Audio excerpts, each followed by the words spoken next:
Good games. That's what this show is called. PC, console, arcade, tabletop. We want to share what we love with the world.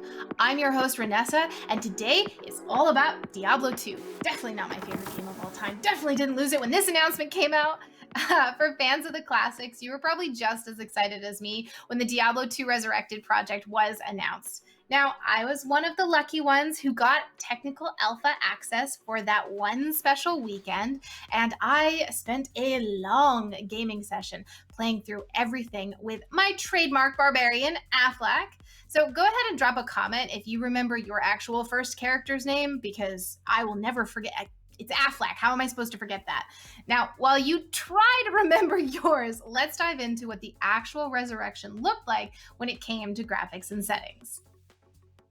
They included this really cool toggle in the settings that showed you what the old graphics versus the new graphics looked like. Now, as someone who's actually loaded up Diablo 2 on their Windows 10 PC, the old graphics weren't quite this bad, but the new ones are definitely an improvement. They kept all the original settings from the game with map opacity and mini map and the way you moved it around and everything. And the cinematics, they haven't actually done those yet. They gave us these placeholder cinematics and said, okay, we're updating things. We're taking one of the games with the most iconic, beautiful cinematics of the early 2000s, and we're going to make you wait to see what they look like? What? And anyways, there's a quality of life change here where your little skill up button actually got moved to the center of the screen. And anytime you found bugs in this, because it was a technical alpha, you had this cool little scarab thing that you clicked and you said, hey, this isn't working. And you fire off this little report to the devs so they know what category of bug that you found and right where you were in the game when you found it. Now, something really cool about this, when you play an alpha, you do expect a lot of things to kind of not work about the game. And I would say this felt like an incredibly polished alpha. There was only 3 bugs that I really noticed. I know some people had other ones with the Herodric Cube. I did not experience that one myself. But what I saw was my potion belt did not refill kind of the way that it was supposed to. When you spoke to characters, sometimes the sort of story advancing dialogue would skip rather than play. So if you were in the alpha as someone who didn't remember the story, you would have missed out on quite a bit of it because the character dialogue wouldn't actually play. And then the only one that I actually found annoying was there was this very weird lighting system happening where, and it definitely was not intentional, it felt like a day-night cycle in a game, but Diablo doesn't have day-night cycles, and the timing of lighting changes weren't regular enough to correspond to that. And so depending on what enemies you were fighting, the lighting would change really drastically within the same area and within the same quest line.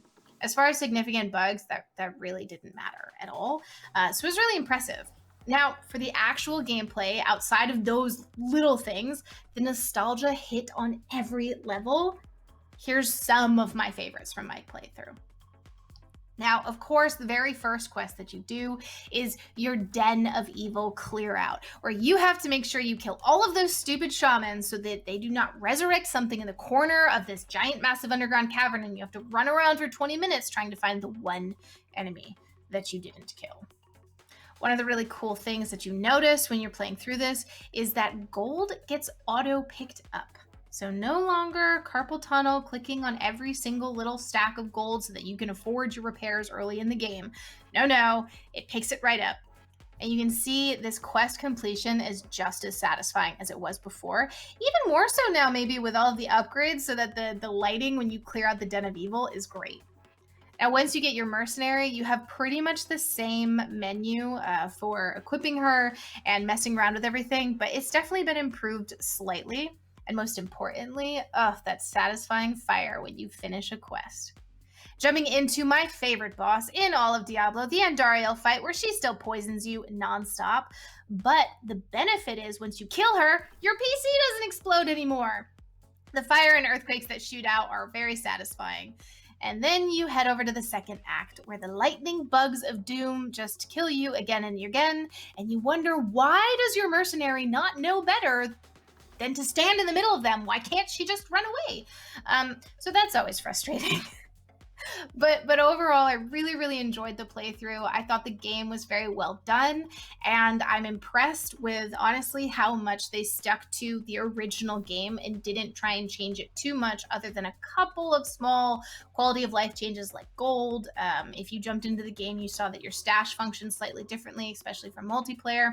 So those were all really nice. And overall, that gives me a lot of faith in this project. It was torture being limited to only 48 hours of playtime and a couple of character classes. So here's hoping that the final game comes out swiftly so that Affleck and I can do more than get lightning to death for 10 minutes straight. Thanks for watching this episode of Good Games. Our channel will be taking a short break for the next couple of weeks, and when we return, it will be everything about our new video game, DreamHack Beyond, that is coming in July. So make sure to head over to dreamhack.com/beyond to learn more about our digital festival gamified experience, and we'll see you in a few weeks when we return with more great content.